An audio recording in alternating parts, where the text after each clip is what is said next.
So you've probably noticed at the grocery store, at the gas station, or even when you're paying your rent that things just seem to cost more than they used to. And that's due to many factors, but one of them is inflation. Okay, so first things first, what is inflation? And it's basically the rate at which the general level of prices of stuff rises over time. Stuff being anything, apples, rent, cars, everything. So when inflation happens, every dollar that you have buys fewer goods and services than it did before. In other words, your purchasing power goes down. So for example, if you're paying $3 for your morning coffee today, and let's say inflation is at 3% annually, next year that coffee is going to cost you $3.09. So your dollar didn't go as far as it once did. And this isn't something that you feel all at once, but you feel it in small, annoying ways. A few dollars here, a little less value there, and then all of a sudden you look up and everything feels unaffordable. Now, there's a few different ways to measure inflation.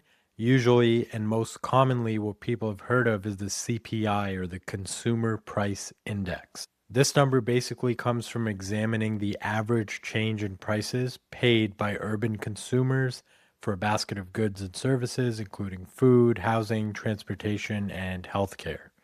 It's a fancy way of basically saying how expensive is everything for everyone. So when you hear about inflation rates in the news, this is the number that they're usually referring to, and usually the target is about 2% a year in a healthy economy. There is a different measure, the personal consumption expenditures, and sometimes government agencies like the Fed or the Federal Reserve will use this. But in layman's terms, the CPI, that's usually what we hear about in the news and our day to day lives. In terms of what causes inflation, there's many different factors, but one of them is demand pull inflation. And basically, what this is that when demand for goods and services exceeds supply, that's when inflation happens. So, for example, let's say that this is your entire town, and in your whole town, there's one of these products. It's an apple. And in your town, there's a population of 300,000 people. Now, if there's 300,000 people and they all want that one apple, as you can imagine, the price of that apple is going to be very high because the supply is much, much lower than the demand. Obviously, a simple example, but it applies to the entire economy. Another type of inflation is cost push inflation. And this happens when the cost of producing goods increases, forcing the businesses to raise their prices. So, for example, if this is a barrel of oil, you hear about oil all the time in the news.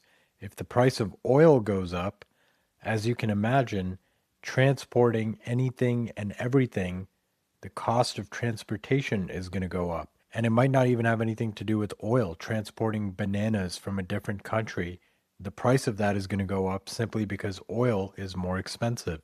And at the end of the day, on our end as the consumer, that's going to cost an increase in the price of that product. Now, there's also built in inflation, and this creates a reinforcing cycle. So, for example, when workers expect prices to rise as consumers, they demand higher wages from their employers.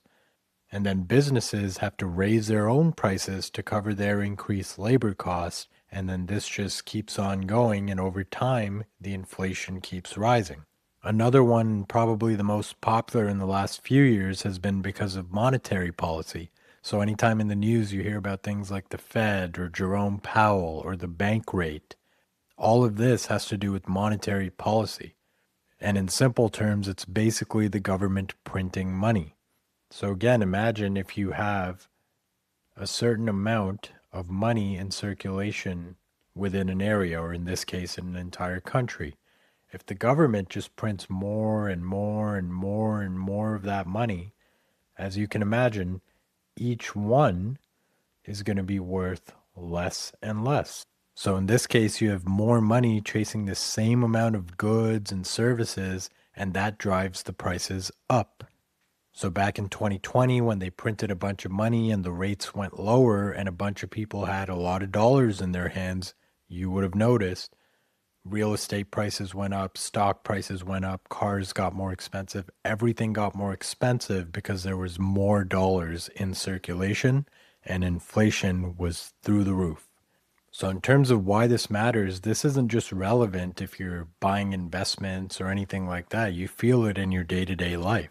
It's not just about the government and the news. This is something that's a lifestyle problem for all of us.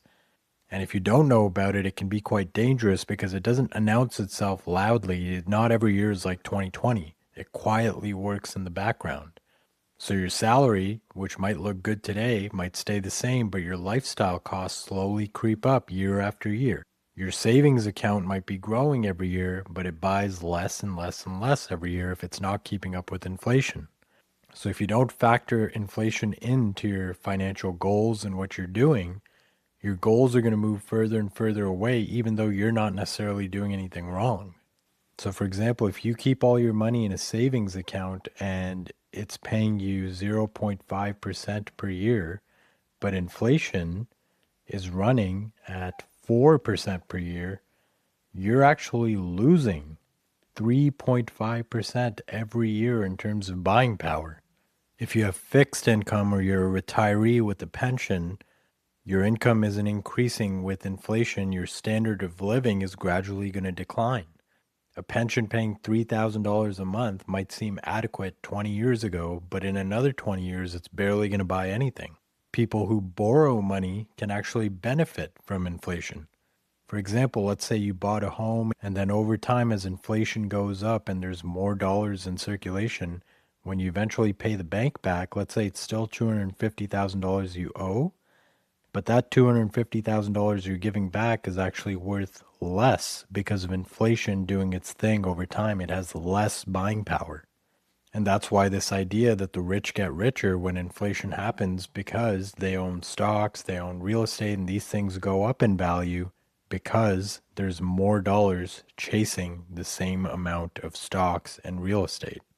Speaking of which, if you're an investor, you have to calculate and make room for inflation in your returns. So on paper, if your investment made you 7%, that might look pretty good. But if inflation is running at 3%, your actual buying power return is only 4%.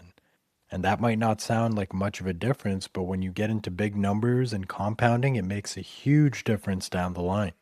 So what should you do about it? Even though you can't control inflation, just be mindful of it. You have to invest in assets that outpace inflation. For example, the S&P 500. Usually people quote it at 7 to 10% every year. Real estate, commodities, this isn't investment advice, but just in general, your money should be working for you to at least earn the amount inflation is going up. At your job, you should try to negotiate salary increases that at least keep up with inflation, if not beat it. If you're not receiving any raises year to year, you're effectively taking a pay cut because the money you are receiving has less buying power. Another thing is to be careful with your cash holdings.